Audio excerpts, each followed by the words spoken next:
Okay, so I've been working on this particular General Electric model VG4059. It has this issue where here I could just show you. Tape goes in. So many things at once.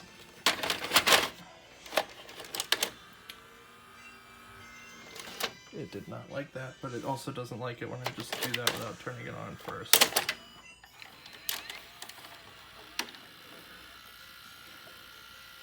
So, notice the reel spinning. Alright, I'll leave you with that. Sometimes it goes a bit before it actually quits out on me, but take a look at, that's the output. So we get the switch over here, and this is set channel 3. This is what it's outputting. This is the audio.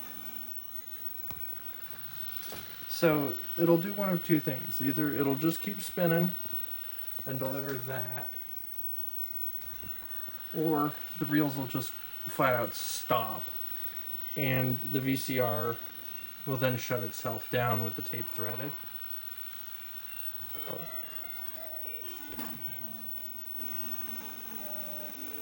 You hear that?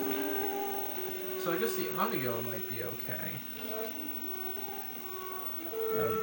Needing some work. But, well, you see, there's kind of an issue.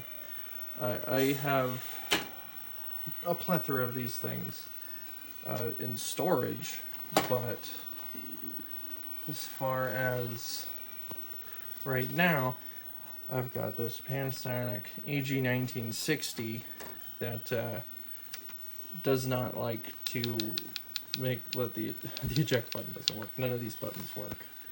And some genius decided that there'd be no eject button on the remote, so I have a VCR that refuses to eject a tape. And would you like to guess what a very necessary tape it is that it doesn't want to eject? Here, I don't know why I'm leaving this thing running.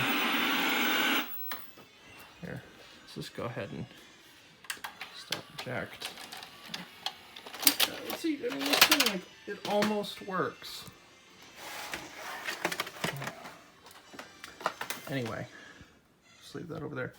You might be able to get my transfer of Japanese Pokemon Silver in the background.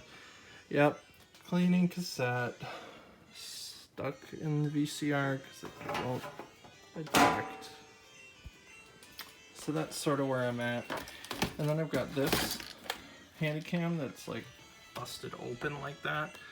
The plan is to take this one apart like the companion model Panasonic that I have for this that I just yanked apart as my first attempt to fix one of these things, because it turns out this whole thing is exactly the same inside.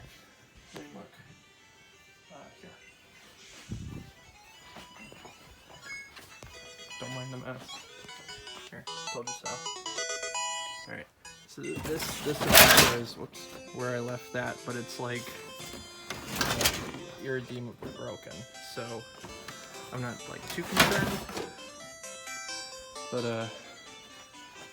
you know, it was a valuable experience in learning how to take the thing apart without being like afraid of breaking it. Anyway, I have this one is a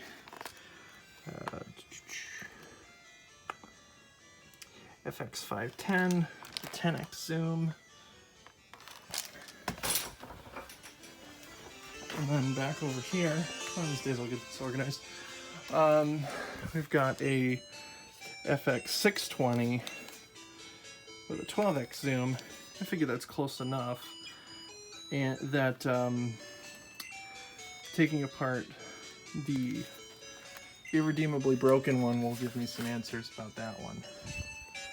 Similar story with another PV22 Handycam, but it's actually a palm quarter, but you know what I mean. Anyway, I'll check back in later.